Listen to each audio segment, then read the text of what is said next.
Listen, I was once transformed into a salamander. Nothing can... They did it.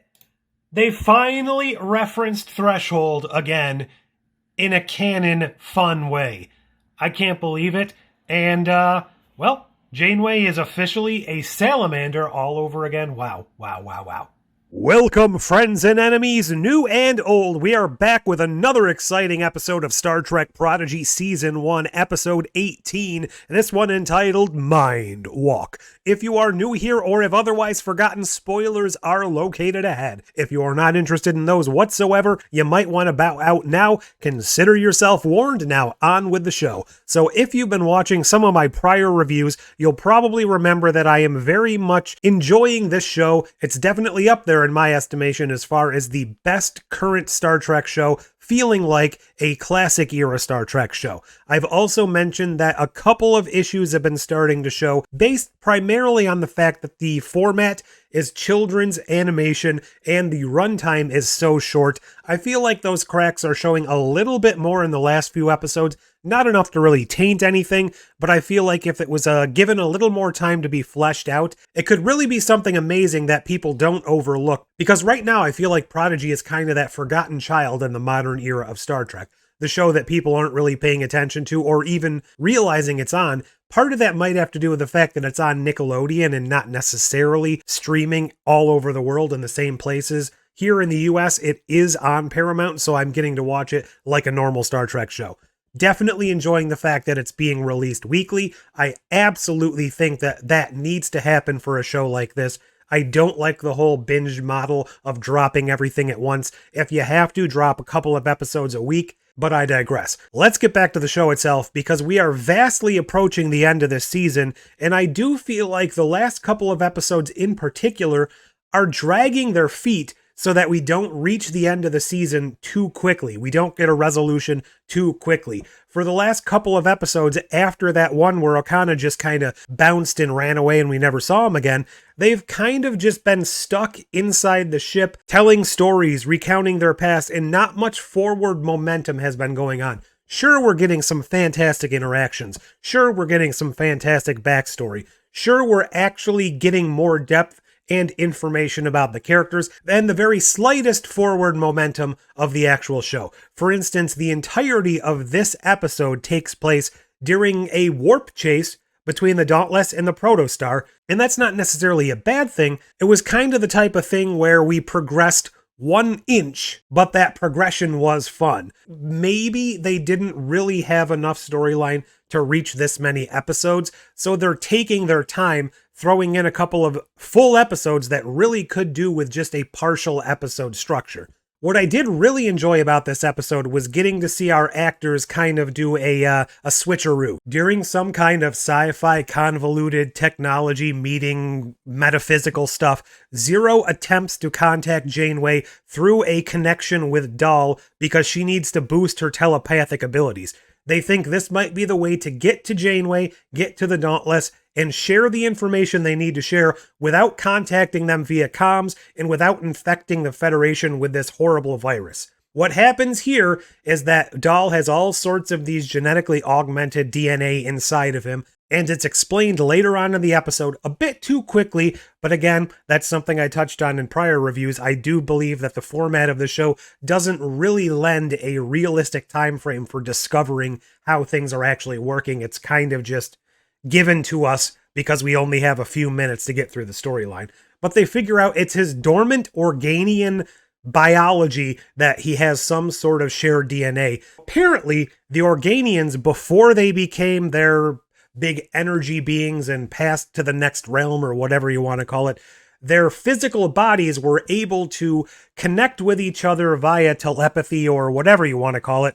And this gene was kicked into gear when a phaser blast from the Dauntless connected the two ships, so Dal and Admiral Janeway switched minds. And this was very interesting. I actually really liked, straight off the bat, the way that Kate Mulgrew was playing Dal. It was a very fun time. It let her be something she never really got to be when playing Janeway. It took me a little bit more to have Dal playing Janeway inside of him, but eventually Brett Gray actually pulled it off. The downside here is all of the stuff going on with the Dauntless nobody else on the crew is aware that there is some sort of infiltration on board the Dauntless. So we've got cool Andorian guy, we've got the Tellarite doctor, we've got the whole crew still acting as normal, and this crazy off-the-wall, definitely not in her right mind Janeway kind of just bouncing around and doing things awkwardly.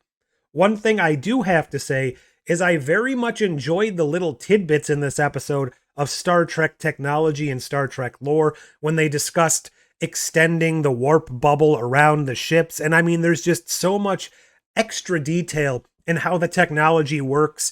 It wasn't really a deep dive in technobabble, but the fact that they're even bringing it up to begin with, and then later on in the episode when Vice Admiral Janeway learns that Dal is genetically augmented, we actually get a reference to the eugenics wars and that Starfleet officers are not allowed to be genetically augmented and that he would be denied entry into Starfleet, but she would do everything she could to allow them into Starfleet. Obviously, we saw that coming, but in all of the modern Star Trek shows, they kind of talk around the eugenics wars. They don't really use the word. They give vague inferences to it, or they mention Khan in a passing document or something. But to actually have them come straight out and use the term eugenics wars, I don't know why, that just tickled me a little more than it probably should have. Again, I am a little bit wary that they're just introducing this genetic augment stuff, the eugenics wars, into every current Star Trek series.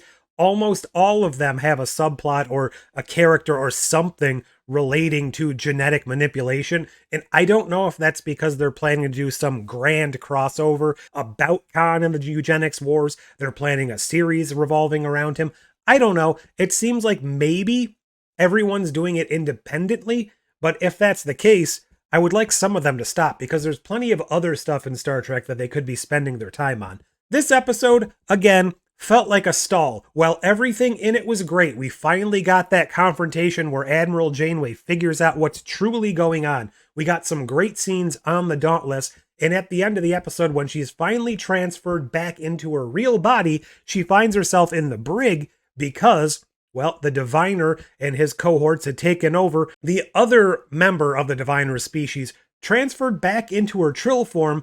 So none of the crew, aside from Janeway, are aware, and because Dal was just inside Janeway's body, I have to imagine nobody is going to trust her, nobody is going to rely on her. We also got the subplot this episode of hologram Janeway coming to terms with the fact that not only did she have programming she wasn't allowed to access, but she's also been infiltrated and corrupted by the weapon bent on destroying Starfleet. So she is not having that. Thankfully, with Vice Admiral Janeway on board, she was able to reset hologram Janeway's program, allowing all of her old memories to come back. So now we also finally have full information on what happened to Chakotay and the original crew of the Protostar before being forced to abandon ship. Now everything's finally come out into the open, and we're finally going to hopefully move forward so that next episode, everything really starts to happen, and we're not just treading water. All in all, I think the one part of this episode that I thought was a bit over the top was the whole two characters going outside of the ship, walking along the hull in their spacesuits,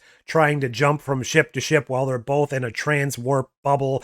All of that stuff was a little too over the top for me. Granted, they're able to do these fantastical things in an animated show much more easily than they could in a live action show. High special octane things like that are a little more than we actually need in Star Trek. I mentioned previously, I'm not a huge fan of the space diving with the suits and zooming around. This was just a little more than I needed also, but it was a fun watch. It was great to see, and if they don't do something like that all that often, I can forgive it. They needed a moment of action. They needed a moment of some fun for the episode, so I guess I can let it go a little bit. It's just a little too much for me, and maybe that's because I'm getting old and we didn't have those kinds of effects when I was a kid. At the end of the day, I do think this was a fun episode. I would definitely rate it fairly highly up there, especially with a lot of the offhanded comments and the offhanded terminology, the offhanded technology, just a lot of the little Star Trek bits that were thrown in that they didn't need to.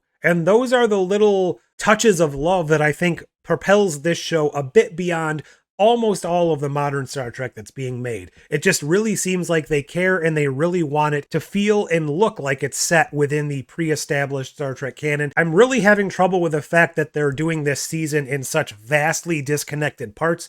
I understand that tends to be the case with children's shows, but for my money, this should already be the end of season 2. What do you think? Leave all your thoughts below. Like, share, subscribe, do all those fancy things. And until next time, computer, end program.